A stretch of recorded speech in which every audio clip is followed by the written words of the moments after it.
Hello বন্ধুরা, তোমরা সবাই কেমন আছো? আশা করছি তোমরা সবাই খুব ভালো আছো। আজ আরও একটি নতুন ব্লগ নিয়ে চলে এলাম তোমাদের সাথে। আগের ব্লগটিতে তোমরা সবাই অনেক ভালোবাসা দিয়েছো। আগামী দিনে তোমরা এভাবেই আমার পাশে থেকো। তো চলো শুরু করা যাক। তো বন্ধুরা, আমি রেডি হয়ে নিয়েছি। তো দেখো, আমি শাড়ি পরে নিয়েছি। তো আমি ভালো করে শাড়ি পরতে পারি না, তো এক পিন করে কোনো রকমভাবে শাড়ি পরতে পারি যেভাবে, তো সেভাবেই শাড়িটা পরে নিয়েছি। তো দেখো, এখন হচ্ছে কি আমি মাথাটা আঁচড়াবো। তো শাশুড়ি মা আমাকে একটু বকা দিচ্ছে, কারণ অনেকটা লেট হয়ে গেছে। তো সেই জন্যে আমি আর কি একটুখানি বকাও শুনছি, এদিকে এদিকে আমি আমার কাজও করে নিচ্ছি। রেডি হয়ে নিচ্ছি ঝটপট করে। তো দেখো, কাকিমা চলে এসেছে আমাদেরকে ডাকতে।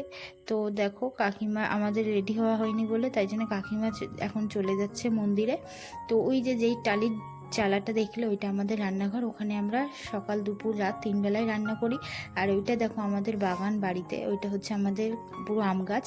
তো ওই আম গাছে আমাদের হচ্ছে গিয়ে পুরো আম গাছ, ওখানে ওইটা পুরো আমাদের আম গাছ। প্রত্যেক বছর খুব বাগানে আম হয়।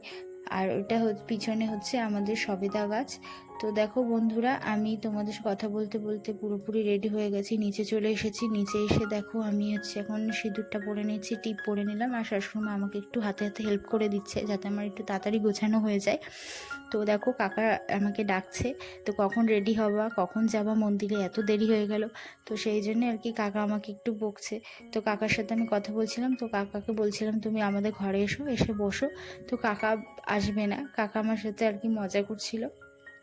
তো এখন আমি হচ্ছে গিয়ে বেরোবো। তো সেই জন্যে আর কি আমি ঠাকুরের ডালা নিয়ে নিয়েছি, ঠাকুরকে পুজো দিতে যাব বলে। তো ডালা নিয়ে এখন দেখো আমরা ঠাকুরকে পুজো দেওয়ার উদ্দেশ্যে যাচ্ছি মন্দিরে।